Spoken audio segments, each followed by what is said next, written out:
Hi friends, ఈరోజు నేను మీకు ఎగ్ని పర్ఫెక్ట్ ఏ విధంగా బాయిల్ చేయాలో చెప్పబోతున్నాను. దానికోసం మీరు చేయాల్సింది ఏం లేదు, జస్ట్ మన ఛానల్ని సబ్స్క్రైబ్ అయిన ఒక చిన్న లైక్ చేయడం అంతే. సో ఇప్పుడు లేట్ చేయకుండా వీడియోలోకి వెళ్ళిపోదాం. మీకు ఎగ్ని బాయిల్ చేయాలంటే ఫస్ట్ స్టవ్ ఆన్ చేసుకొని అందులో కొన్ని వాటర్ పోయండి. వాటర్ పోసాక దాంట్లో ఎగ్స్ పెట్టండి. మీకు ఎన్ని ఎగ్స్ కావాలో అందులో అన్ని ఎగ్స్ పెట్టండి. ఇప్పుడు ఏం చేస్తారంటే ఆ ఎగ్స్ వేసాక వాటర్ లెవెల్ అనేది ఎగ్ కన్నా కొంచెం పైకి ఉండేలాగా చూసుకోండి. ఇది కంపల్సరీ. తర్వాత ఏం చేస్తారంటే దాంట్లో ఒక టేబుల్ స్పూన్ ఉప్పు వేయండి. సాల్ట్ వేసాక దాన్ని 15 మినిట్స్ కంపల్సరీ మీరు దాన్ని హై ఫ్లేమ్ మీద అది హీట్ చేయండి.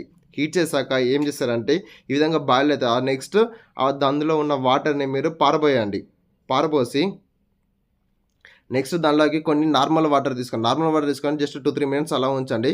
ఆ తర్వాత ఎగ్ని పలగొట్టి దాంట్లో ఉన్న ఎగ్ని మీరు బయటికి తీయండి. చూడండి, నేను చెప్పిన విధంగా చేస్తే ఎగ్ అనేది ఎంత పర్ఫెక్ట్గా వస్తుందో. సో మరిన్ని ఇలాంటి ఇంట్రెస్టింగ్ వీడియోస్ కోసం మన ఛానల్ని సబ్స్క్రైబ్ చేయండి, జస్ట్ లైక్ చేయండి. Thank you.